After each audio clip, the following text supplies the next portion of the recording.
अनेक दिनों से मेरा हृदय ही नहीं, मेरा मन भी जो चाहता था, आज वो पूर्ण होने जा रहा है। दुर्योधन की पताका और हस्तिनापुर का ध्वज दोनों ही अब बलशाली होने जा रहे हैं। इस पताका की तीक्ष्णता और भी तीव्र होगी, क्योंकि इस पताका का नेतृत्व करेगा मेरा मित्र अंगराज कर्ण।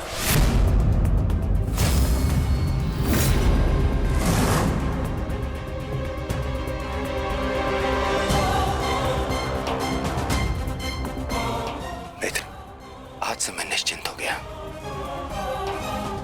मुझे पूर्ण विश्वास है कि तुम्हारे नेतृत्व में इस युद्ध में विजय हमारी ही होगी। आज से हमारी सेना के सेनापति हो तुम।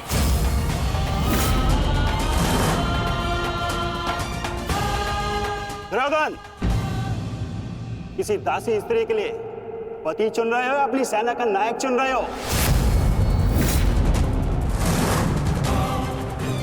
एक नीची जाति के व्यक्ति को तुम हमारे सर पे थोप नहीं सकते। किसी सारथी का पुत्र तुम्हारे उपकारों के बीच पे बना राजा मैं नहीं मानता कि ये सेनापति बन सकता है, क्योंकि पलतरंग पैरों में शोभा देते हैं, ना कि मस्तक पर। मेरे होने वाले सम्राट, और हाँ, अंगराज कर्ण, देखो तुम दोनों बुरा मत मानना। प्रश्न केवल ये नहीं है कि अंगराज सूत है या क्षत्रिय। प्रश्न तो ये है कि सेनापति पद किसे मिलना चाहिए। सेनापति पद के लिए आवश्यक क्या होता है? बुद्धि और शक्ति। और अंगराज, आपके बुद्धि पर किसी को कतई संदेह नहीं ना, परंतु संदेह है तो केवल और केवल आपकी शक्ति पर। अंगराज अभेद थे, अब नहीं है। कवच और कुंडल भी था इनके पास, अनेकों अस्त्र थे जो अब नहीं है, जो अब अंगराज खो चुके हैं। और हाँ, खास बात तो यह है, अर्जुन के लिए जो अस्त्र था वो भी आप खो चुके हैं। तो इसका पूर्ण अर्थ यह है दुर्योधन कि अंगराज अब उस बूढ़े शेर की भांति हो गए, जिसके दांत भी टूट गए हैं और पंजे के नाखून भी झड़ चुके हैं। और ऐसे शेर के साथ चूहे भी व्यंग करते हैं। अब महाराज शल्य को देखो, इनकी शक्ति और भव्य सेना की सहायता से हम विजय प्राप्त कर सकते हैं। अब यदि अंगराज आपके परम मित्र हैं तो वो भी इस बात को मानेंगे, हैं? क्यों अंगराज? हाँ मछली, मुझे कर्ण की मित्रता पर कोई संदेह नहीं है। जिसने अपना सबसे महत्वपूर्ण शस्त्र मेरी सुरक्षा के लिए उपयोग कर लिया, और ना ही उसके शौर्य पर। संदेह तो मुझे शैल्य पर है, क्योंकि कायरों के भांति रण छोड़कर भागना सबसे पहले इन्हें आता है। एक नहीं, दो बार अवसर मिला इन्हें, पर इन्होंने क्या किया? रण छोड़कर भाग गए, एक ऐसे चूहे की तरह जो केवल शेर की दहाड़ सुनकर ही भाग जाता है, भाग जाता है। इस चूहे को मैं ना तो अपनी सेना का सेनापति बनाऊं और ना ही अपनी दासियों का पति। मूर्ख हो मूर्ख, तुम दोनों मूर्ख हो। एक मूर्खों का सम्राट और एक मूर्खों का सेनापति। तुम दोनों मूर्खों को लगता है पांडवों पे विजय पाओगे? बस मद्रराज,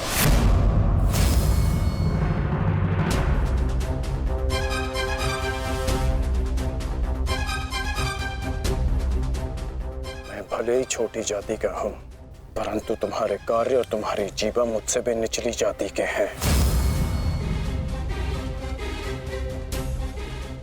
तुम्हें मेरे माता पिता का ऋणी होना चाहिए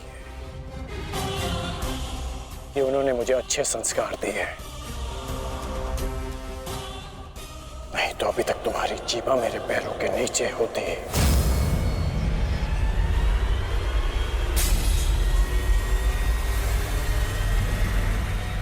अब एक और शब्द अपनी जीभा से निकाला तो मैं अपने सारे संस्कार भूल जाऊंगा और ये भी भूल जाऊंगा कि हम दोनों एक ही पक्ष में हैं।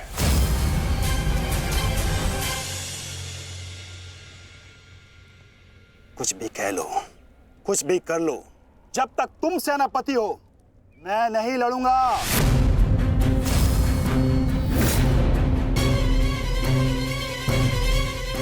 कायर, फिर पीठ दिखाकर भाग रहा है। भूल गया अपने वचन, अपने प्राण कि भेज दूं तुम्हारे राज्य में यह संदेश कि उनका राजा न केवल भगोड़ा है और अपने वचन भी नहीं निभाता।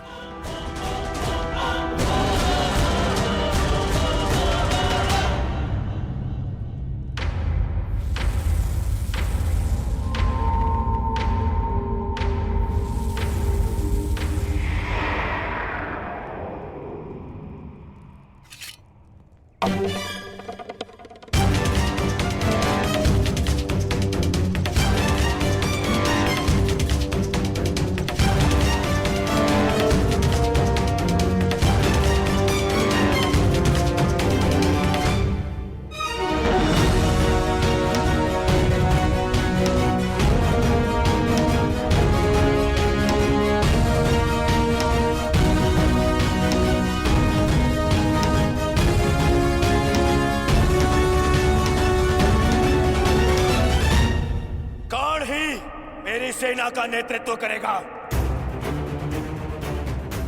उन पांडवों ने केवल छल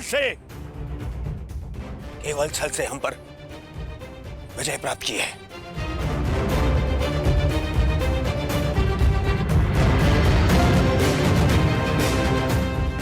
कर्ण मेरा कवच है, मेरा विश्वास है।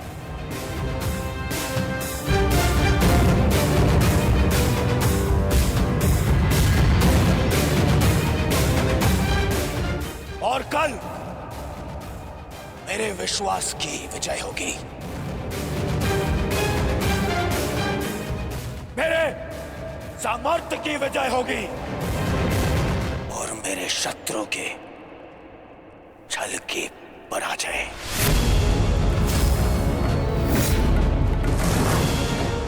अंगराज कर्ण की, अंगराज कर्ण की, सर सेनापति की, सर सेनापति की।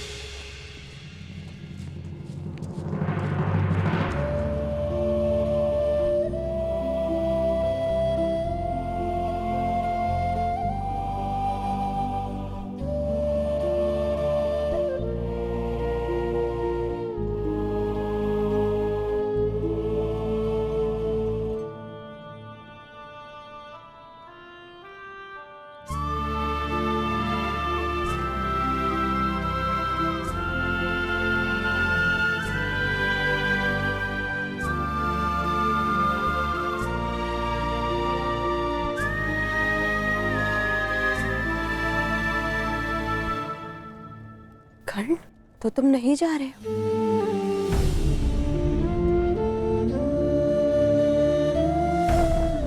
कर्तव्य का बंधन अपनों के बंधन से बड़ा होता है वृषाली। मेरे परिवार के लिए मैं अनेकों परिवारों का विश्वास नहीं तोड़ सकता। सेनापति का कार्य एक पति के कार्य से बड़ा होता है।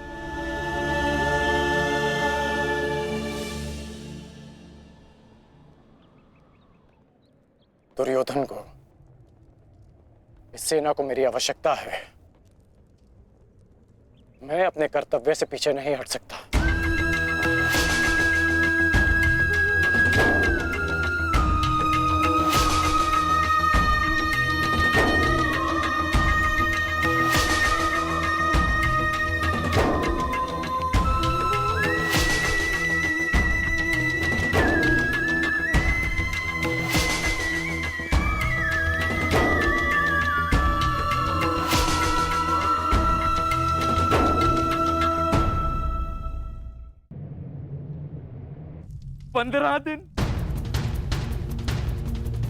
मात्र 15 दिन पूर्ण हुए हैं इस युद्ध के संजय, और इन 15 दिनों में मैंने अपनी सारी शक्ति, सारे सहारे खो दिए हैं। ताक्षरी शरशैया पर आचार्य द्रोण की निर्दयता से हत्या कर दी गई, और मैंने अपने 90 पुत्रों को खोया है। अब और क्या खोना शेष है? क्या मैं अपने 10 पुत्रों को भी खो दूंगा? जब मेरा कुरुवंश ही समाप्त हो जाएगा, जब मेरा पिंड दान करने के लिए कोई नहीं रहेगा, तो क्या लाभ ऐसे विजय का, और क्या हानि ऐसे पराजय से? ये कैसा अकाल आया है संजय, जिसने मेरे कुरुवंश के वृक्ष की सारी शाखाओं को सुखा कर रख दिया। किस काम की? इस प्रकार से अपनी आशा को मत खोइए महाराज। युद्ध अभी शेष है, और अंगराज कर्ण ने आज ही सेनापति का पद संभाला है महाराज। वो अपने वचन को अवश्य ही पूर्ण करेंगे, और जब तक अंगराज कर्ण जीवित है महाराज, तब तक कुरुवंश के वृक्ष को गांधारी, गांधारी कहाँ है? वो जा चुकी है महाराज। जा चुकी, परंतु कहाँ? उन्हें सूचना मिली है कि निकट के गांव में महर्षि वेदव्यास प्रवास कर रहे हैं महाराज, और वो शीघ्र ही कुरुक्षेत्र में जाने वाले हैं। और महारानी को आशा है इस महाविनाश को रोकने के लिए महर्षि वेदव्यास से मिलकर कोई बीच का मार्ग अवश्य निकालेंगे। जिस प्रकार से आपके पुत्रों के जन्म के समय महर्षि वेदव्यास ने विशेष सहायता की है, उसी प्रकार से आपके पुत्रों के जीवन के रक्षण के लिए सहायता अवश्य करेंगे महाराज। मूर्खता है ये, मूर्ख है महारानी। संजय, शीघ्र ही कुछ सैनिकों को भेजो और महारानी को लौट आने को कहो। जी महाराज। भेजो।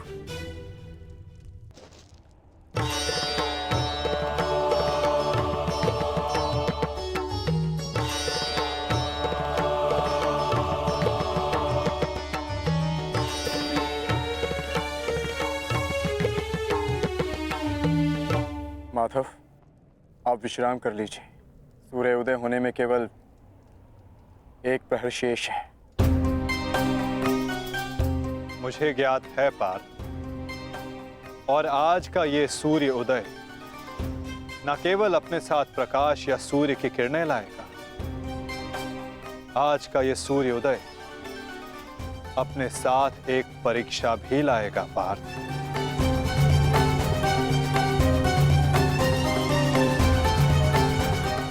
और उस परीक्षा के लिए सज्ज होना। आपका तात्पर्य?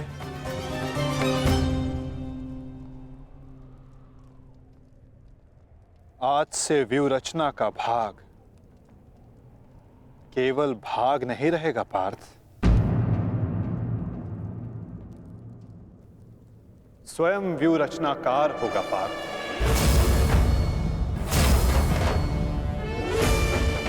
केवल आक्रमण की घोषणा होने पर वो युद्ध भूमि में आगे नहीं बढ़ेगा,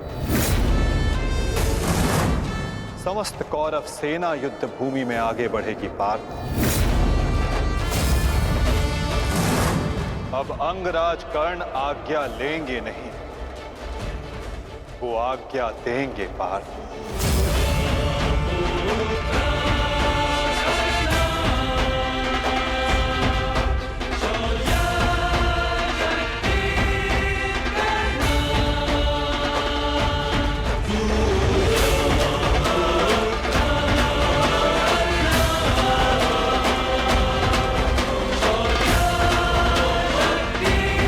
पुत्र,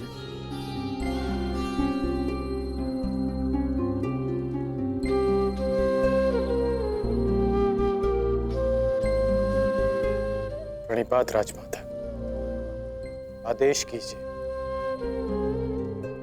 कि ये राधे आपकी कैसे सहायता कर सकता है। अब तुम केवल राधे नहीं, कौरव सेना के सरसेनापति भी हो। तुम्हारा वचन सुनिश्चित कराने आई हूं कि सेनापति के मुकुट के भार के नीचे नहीं वो वचन न दब जाए जो राधे ने दिया था। मैं वचन देता हूं कि अर्जुन के अतिरिक्त आपके किसी पुत्र का वध नहीं करूंगा मैं। तो क्या जन्मदात्री को संदेह है कि कर्ण अपना वचन निभाएगा या नहीं? मुझे उस वचन की पूर्ति पर कोई संदेह नहीं है जो तुमने मुझे दिया है।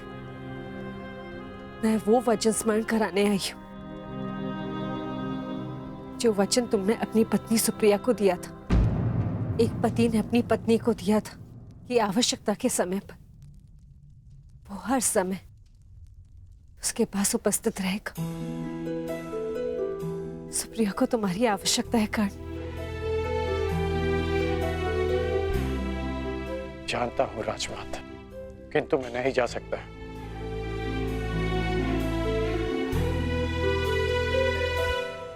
क्योंकि अब मैं युद्ध में सम्मिलित केवल एक योद्धा नहीं, अब मैं कौरव सेना का सरसेनापति हूं। अब युद्ध समाप्त होने से पूर्व मैं केवल यमलोक जा सकता हूं। मैं जानती हूं कि तुम नहीं जा सकते, परंतु वो तो यहां आ सकती है ना। चलो मेरे साथ।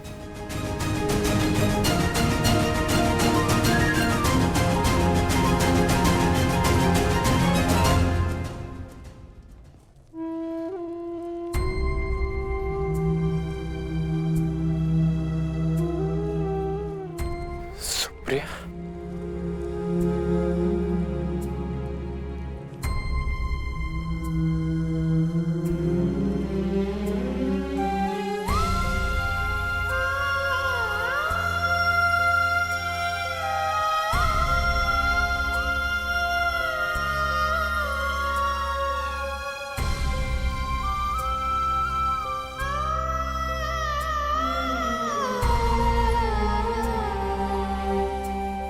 प्रणिपात आर्या। तुम अस्वस्थ हो सुप्रिया, फिर इतनी लंबी यात्रा क्यों की? पत्नी अगर पति के पास पहुंच जाए तो आधा रोग अपने आप चला जाता है। हेश, नकुल और सहदेव संभाल लेंगे। उपचार के लिए इन्होंने संदेश भिजवा दिया है। उपचार की आवश्यकता नहीं है राजमाता।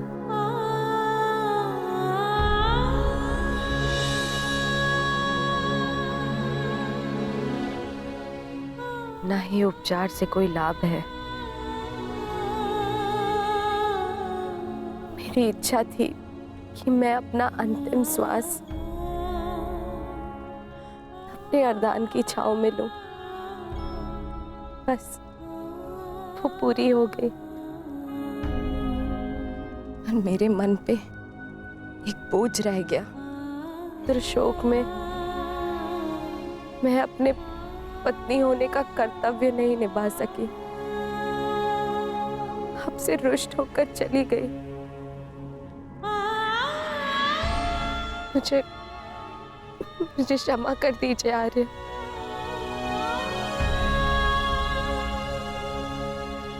क्षमा मांगने की आवश्यकता नहीं है। मैं भी एक पुत्र हूं।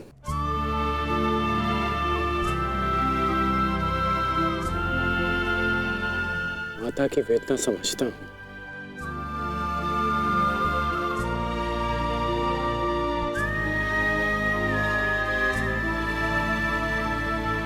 तुम्हारा कोई दोष नहीं है सुप्रिया।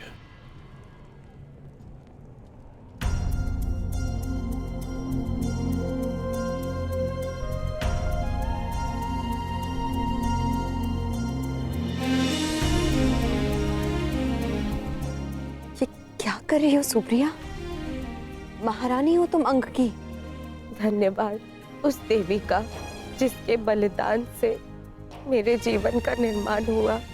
मुझे ज्ञात है रुशाली, आर्यकर्ण ने एक अपहरित कन्या से विवाह किया। उसके पीछे का कारण सिर्फ तुम थी। तुम दान देने के लिए वचनबद्ध होकर, सूर्य को साक्षी रखकर वचन दोकर कि तुम सुप्रिया से विवाह करोगे। दान दो अंगराज। ये सूत पुत्र राधेकर्ण वचन देता है कि मैं सुप्रिया से विवाह करूंगा।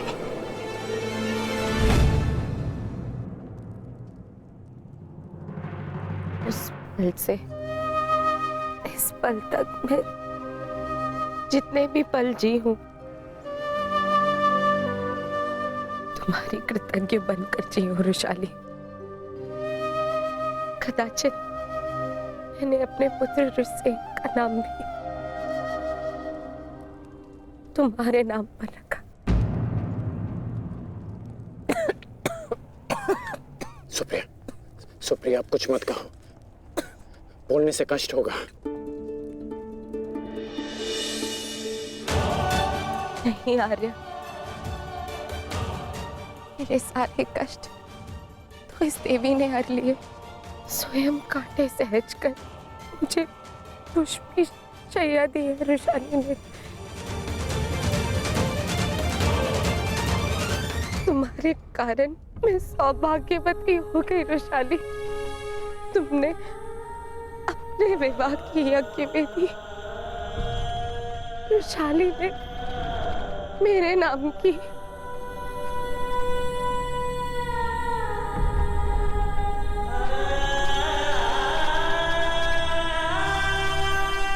आप अपने वचन के लिए जाने जाते हैं ना आर्य। आपकी अर्धांगिनी होने के नाते मैं चाहती हूं कि आपका हर वचन पूरा हो, कोई भी वचन अधूरा ना रहे। आपका एक वचन है आर्य जो मेरे कारण अधूरा रह गया था।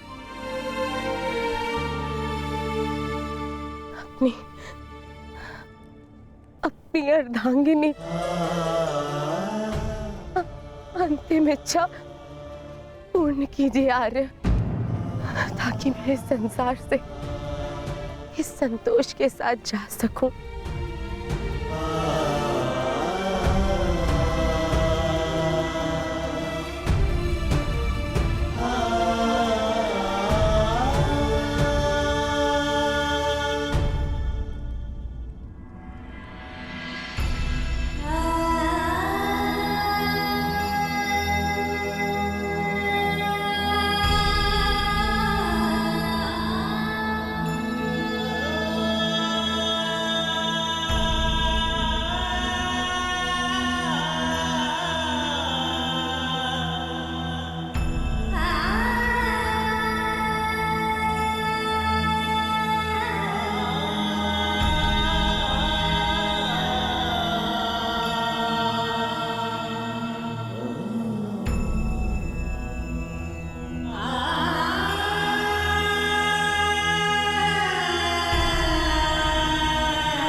बस मित्र, बहुत हो गया, बहुत हो गया मित्र। अब सीमा समाप्त हो गई। हम दोनों की पीड़ा सह पाने की सीमा समाप्त हो गई है मित्र। अब और नहीं, अब कल अंत होगा, हमारी पीड़ा का अंत होगा। हम कल इस युद्ध का अंत करेंगे मित्र, अंत करेंगे इस युद्ध का कल ही।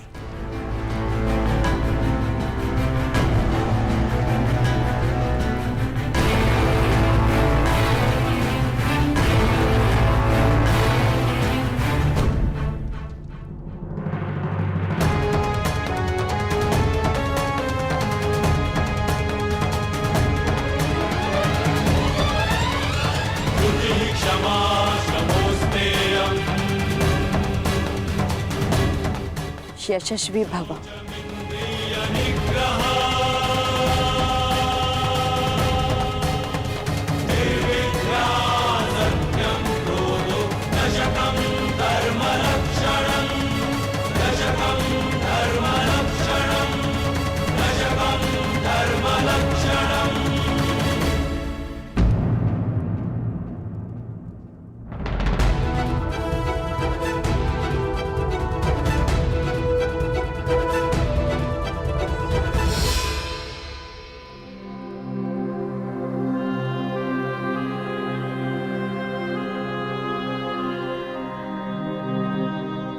शुभम भवतु। नेत्र मन का दर्पण होते हैं राजमाता, और आपके नेत्रों में गर्व नहीं, भय है। हमारे जीवन में इस क्षण का आना अनिवार्य था राजमाता। आप निश्चिंत रहिए राजमाता, मैं पांडवों की भांति छल नहीं करूंगा। मैं अपना वचन अवश्य निभाऊंगा। आपके 5 पुत्र थे और सूर्यास्त के पश्चात आपके 5 पुत्र ही रहेंगे, या मैं या फिर अर्जुन।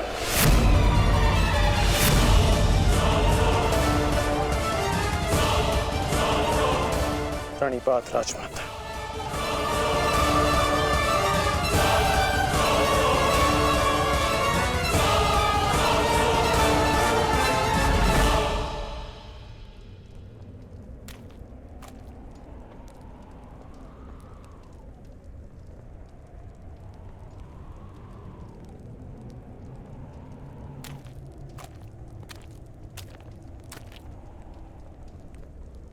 क्या हुआ ज्येष्ठ, क्यों चिंतित हैं आप? देख रहा हूं कि ये रणभूमि कैसे मेरे देखते ही देखते मेरे 90 अनुजों के रक्त को पी गई। उस अकेले भीम ने मेरे 90 अनुजों का वध कर दिया। मेरे इन सभी भाइयों ने मेरे लिए अपने प्राणों का बलिदान दे दिया। अपने ज्येष्ठ के आंखों के स्वप्न को पूर्ण करने के लिए उन्होंने मृत्यु की निंदा को स्वीकार कर लिया। अब बस तुम हो और मेरे शेष 8 अनुज है दुशासन।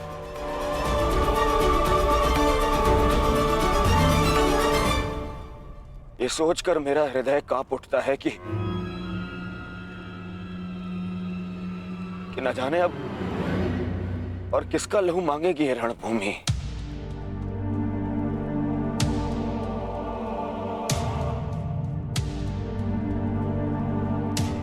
एक बात कहूं दुशासन, अब मैं तुम्हें और ना ही अपने किसी भी और अनुज को खोना चाहता हूं।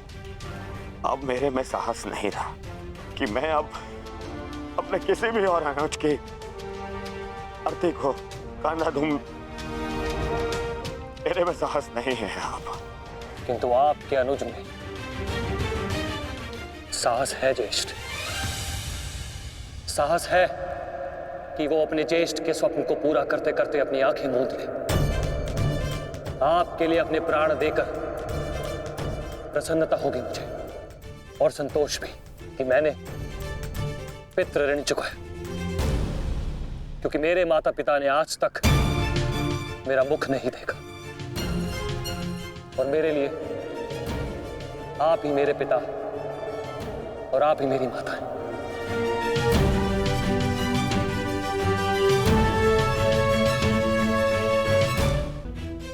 नहीं दुशासन, मैं इस सम्मान के पात्र नहीं हूं। मैं तो लज्जित हूं। परंतु मैं लज्जित नहीं, आपकी आज्ञा का पालन करने के, आपके आनंद के लिए मैंने जो कुछ किया, मुझे उस पर गर्व है। मुझे तनिक भी लज्जा नहीं कि आपके अपमान के प्रतिशोध के लिए मैंने पांचाली का वस्त्र हरण किया, और यदि मुझे ये बार बार करना पड़े तो आपके संतोष के लिए मैं निर्दयता पूर्वक उसका वस्त्र हरण करूंगा, बार बार करता रहूंगा। अपने ज्येष्ठ के लिए मरना और मारना मेरे लिए गर्व की बात है।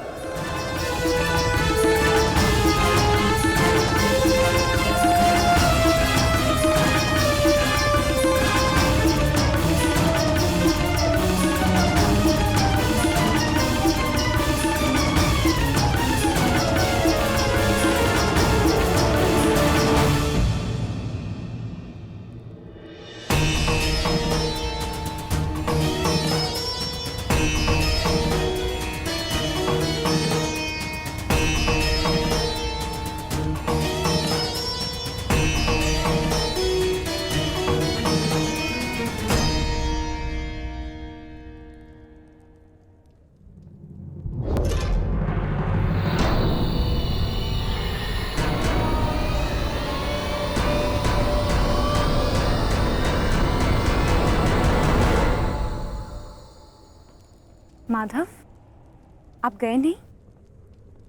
मैं उस क्षण को समीप आते हुए देखना चाहता हूं सखी। कौन सा क्षण माधव?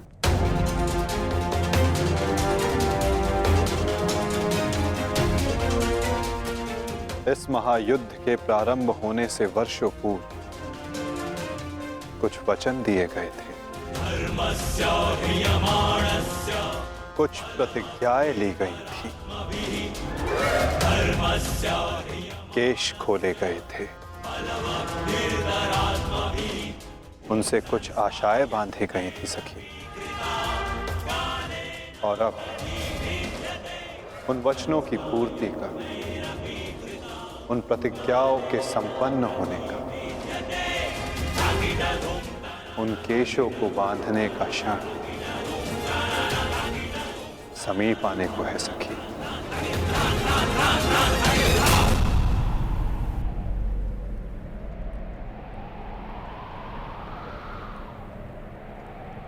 सज्ज रहना सखी।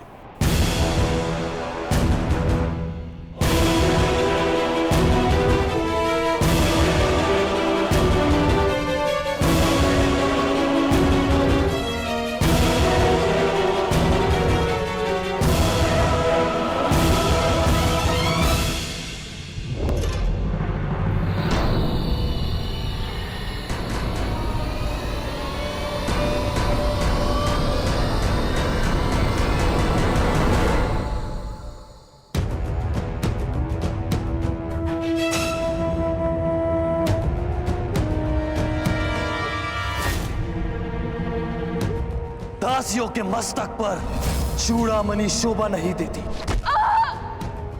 मैं आपकी पुत्र वधू नहीं,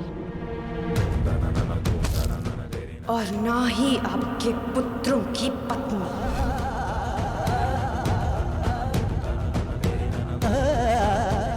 मुझे विश्वास है पांचाली, इस आने वाले युद्ध में मैं विकोदर भीम उस दुशासन की छाती फाड़कर उसके छाती के नहु से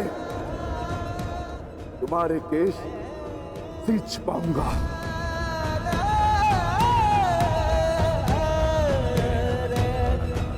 मैं सज्ज हूं माधव, और रक्त स्नान के लिए मेरे केश भी सज्ज हैं।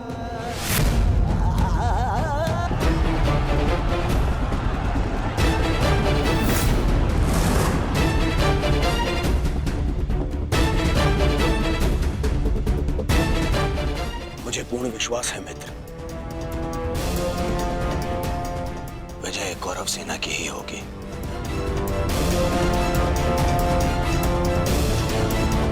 मित्र, जब हम पहली बार मिले तब से तुमने मेरा शुभ चाहा है। आज एक सूत पुत्र कौरव सेना का सेनापति है तो वो केवल तुम्हारे कारण। नहीं मित्र, मैंने जो स्वप्न देखा उसकी वास्तविकता और उसका गुण तुम में प्रारंभ से था। मैं तो केवल इस स्वप्न के पूर्ण होने का साक्षी हूं बस।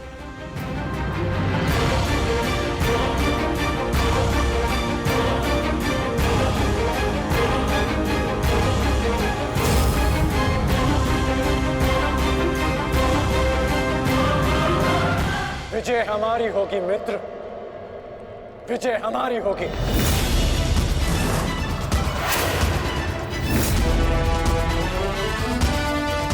हाँ मित्र, अवश्य हमारी ही होगी। ये प्रण है सेनापति का,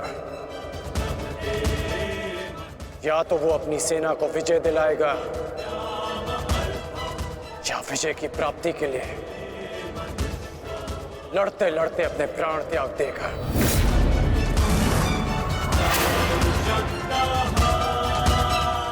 या तो हम विजय होंगे और या वीर गति को प्राप्त होंगे। आगे बढ़ो मित्र, ये सेना अपने सेनापति के मार्गदर्शन के लिए तत्पर है। आओ।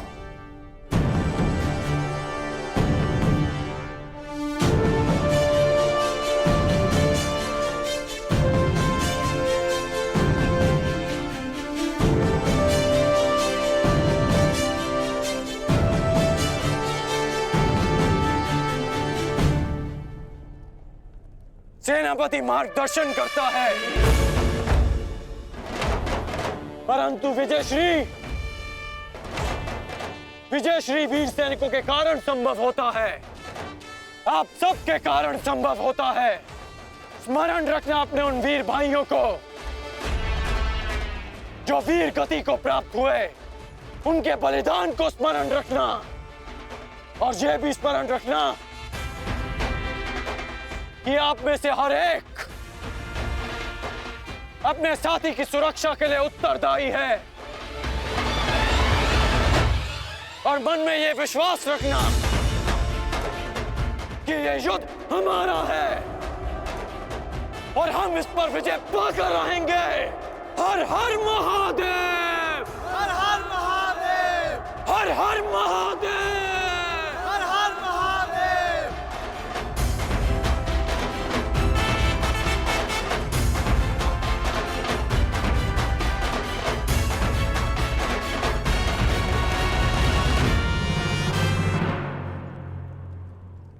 दुर्योधन, गुरु द्रोण के वध के पश्चात कौरव सेना का मनोबल क्षीण है और इसका लाभ उठाकर भीम अवश्य अपनी प्रतिज्ञा पूर्ण करने का प्रयास करेगा। आज भीम की चिंता मुझे नहीं है। उचित कहा मित्र, उचित कहा। भीम को रोकना मेरा उत्तरदायित्व होगा और तुम्हारा लक्ष्य होगा अर्जुन। कारण मैं नहीं जानता कि आज तुम कौन सी शक्ति कौन से शस्त्र का उपयोग करोगे, परंतु मुझे इतना पूर्ण विश्वास है कि तुम अपनी प्रतिज्ञा अवश्य पूर्ण करोगे।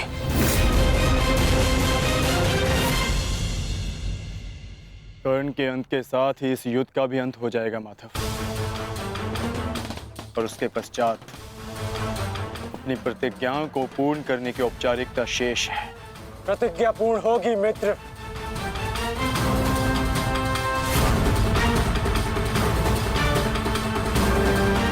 अभी भी मेरे पास एक अस्त्र शेष है जो अर्जुन का वध कर सकता है। किंतु कर्ण का अंत करना, उसका वध करना इतना सरल नहीं होगा पार्थ। कवच और शक्तियों के बिना भी वो योद्धा विकट है। आओ पार्थ, प्रस्थान करने का समय आ गया है।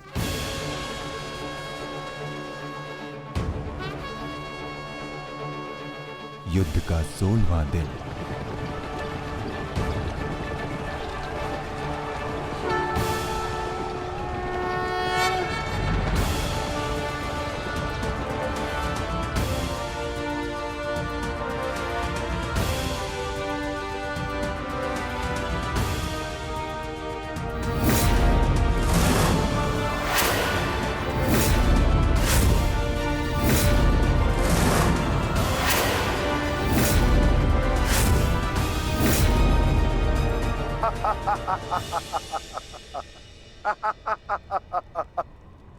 कौरव सेना की ये दशा देख मैं अपनी हंसी नहीं रोक पा रहा हूं।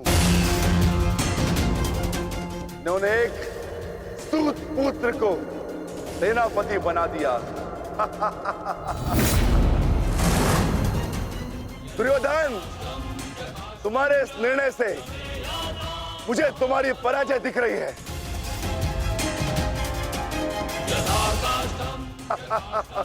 तुम्हारी हंसी के पीछे मुझे तुम्हारा भय दिख रहा है वृकोदर, और भय मनुष्य को दुर्बल बना देता है। आशा है कि तुम इस युद्ध में जीवित रहोगे।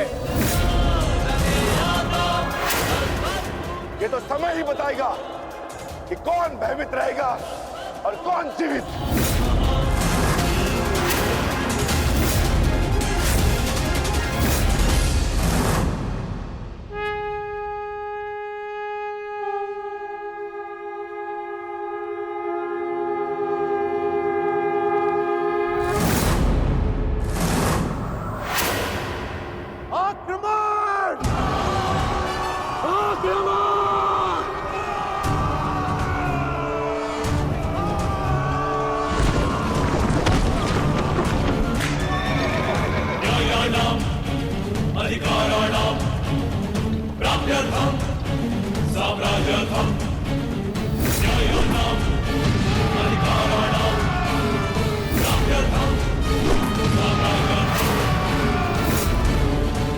सावधान कौन?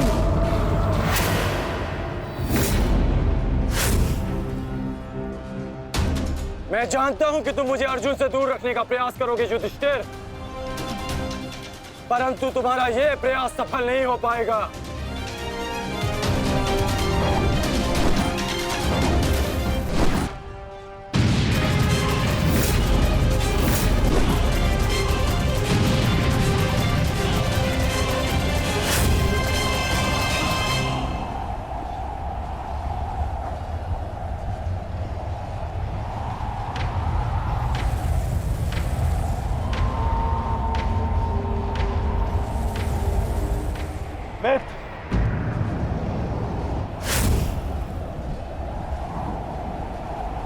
इस युधिष्ठिर को मैं संभालता हूं, तुम जाकर अर्जुन का वध करके आओ।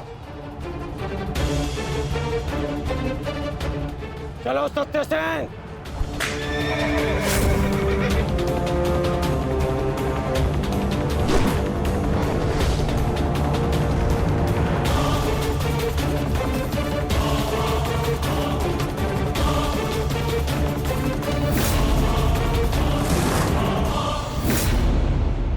क्या हुआ दुर्योधन? तुम्हारा नया सेनापति युद्ध के प्रारंभ होते ही थक गया। नहीं युधिष्ठिर, नहीं, उसे मैंने भेज दिया ताकि तुम्हें आज एक बार फिर युद्ध सभा की हार का स्मरण करा सकूं।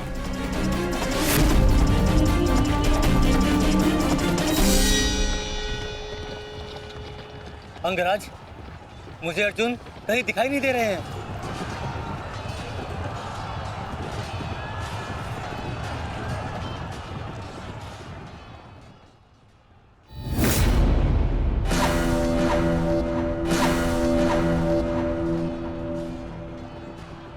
अर्जुन की प्रत्यंचा की टंकार मैं सुन सकता हूं सत्यसेन। पूर्व की ओर चलो।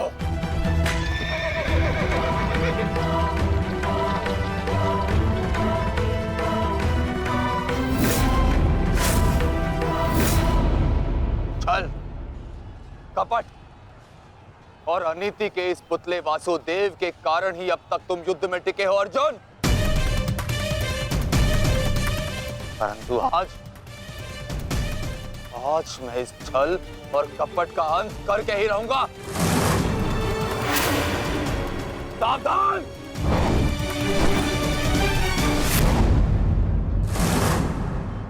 आचार्य द्रोण के साथ जो हुआ उसके कारण अश्वत्थामा अत्यंत क्रोध में, और एक पुत्र के लिए ऐसा क्रोध स्वाभाविक है। आशा करता हूं पार्थ कि तुम अपने गुरुपुत्र की इस धृष्टता को अनदेखा कर दोगे।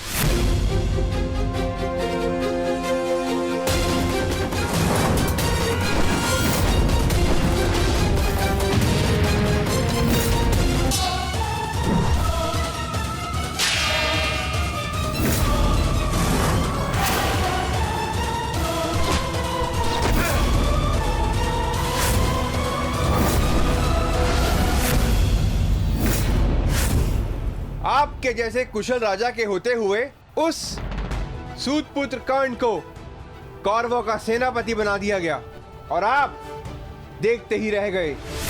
क्या अब यही शेष रह गया है एक मध्यराज के जीवन में कि वो एक सूतपुत्र के निर्देश का पालन करे?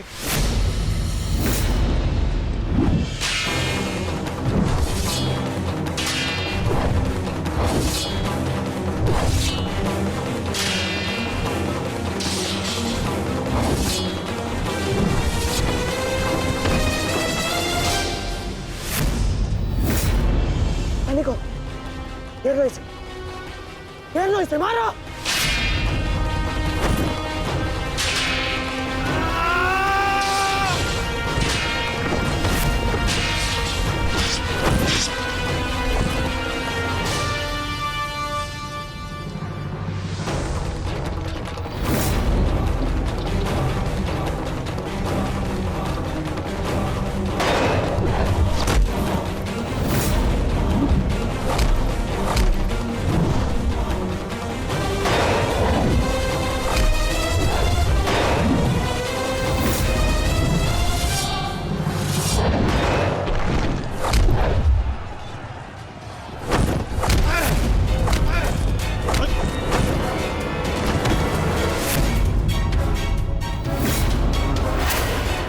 अट्ठास करना है ना दुशासन, ये वृकोदर भीम तुम्हें अवसर देगा। अट्ठास होगा युद्ध भूमि में, परंतु मृत्यु का, जो मृत्यु तुम्हारे और तुम्हारे भाइयों के शव पर खड़ी होकर अट्ठास करेगी। 90, अब तक 90 कौरवों का रक्त मैं अपनी गदा को पिला चुका हूं। आज शेष कौरवों की बारी है।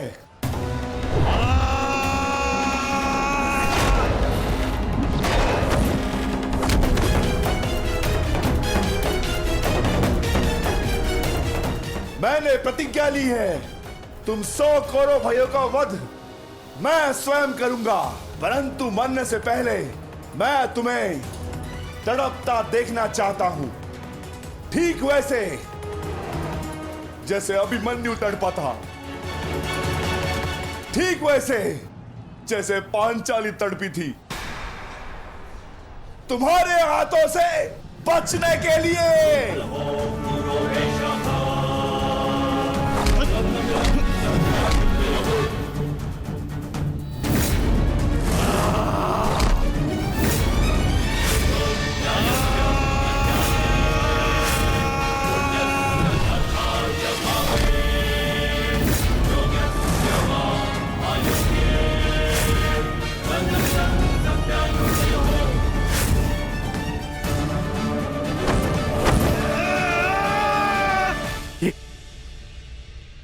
ये क्या हुआ संजय?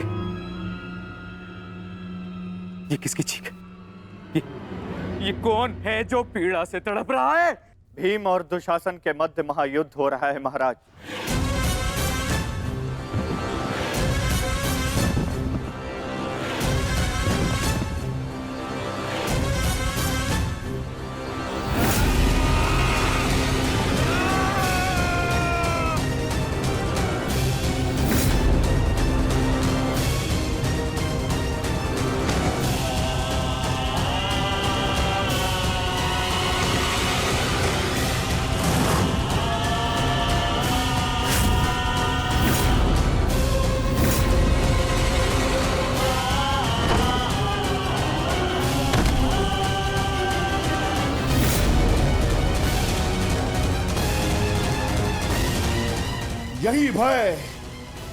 यही भय मैं देखना चाहता हूं तुम सभी के मुख पर।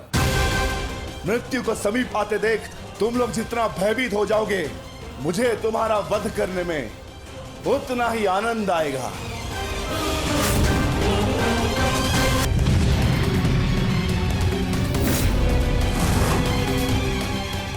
बस माता, बहुत हो गया। अश्वत्थामा का समय निकट आ गया है।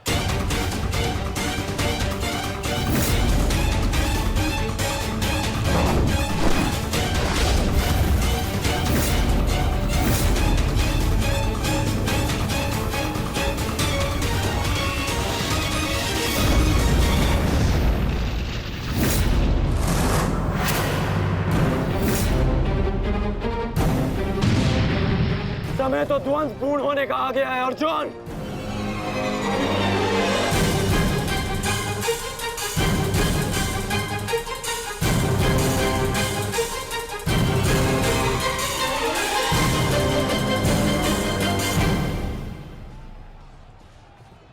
जब दो योद्धा युद्ध कर रहे हों, तो पीछे से आक्रमण करना न केवल कायरता है, अपितु नियम का उल्लंघन भी है अंगराज।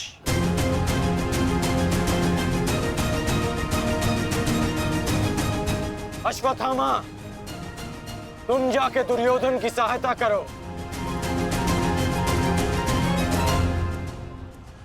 अब ये द्वंद्व मैं पूर्ण करूंगा।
जब अपने पक्ष का योद्धा दुर्बल हो रहा हो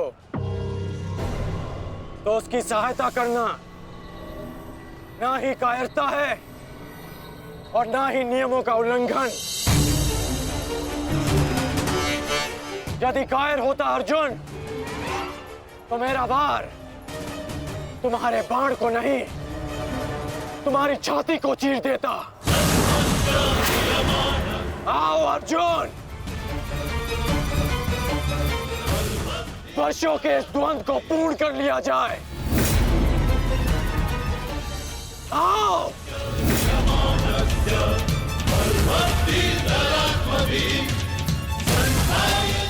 पार्थ, अंगराज की ये इच्छा पूर्ण करो।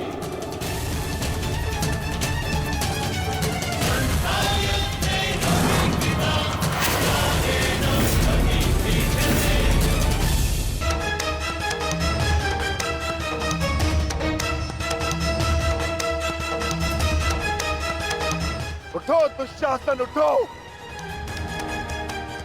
बच सकते हो तो बचो मुझसे।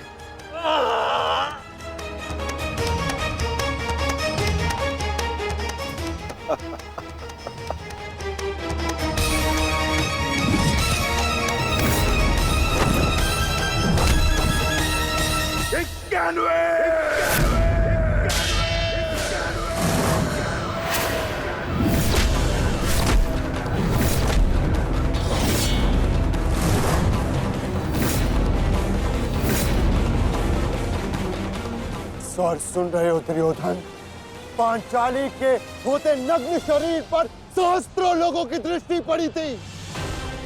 100 का वध तो बहुत कम मूल्य है। उस अपमान का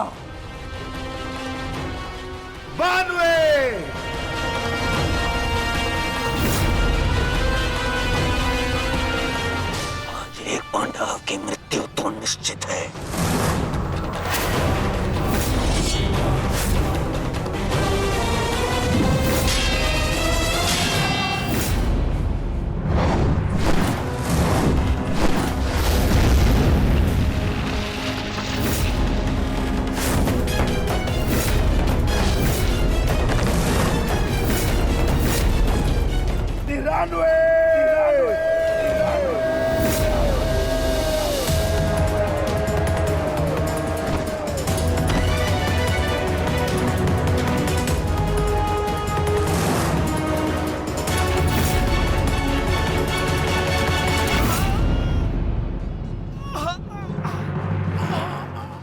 दुशासन, अब तुम्हारे केवल 5 भाई शेष है। मांगो, उनसे अपने प्राणों की रक्षा की भीख मांगो। वर्ण करो वो द्यूतसभा, किस प्रकार पांचाली ने तुम्हारे चंगू से छूटने के लिए प्रयत्न किए थे और तुम्हें जरा सी भी दया नहीं आई। आज मुझसे दया की आशा मत रखना दुशासन।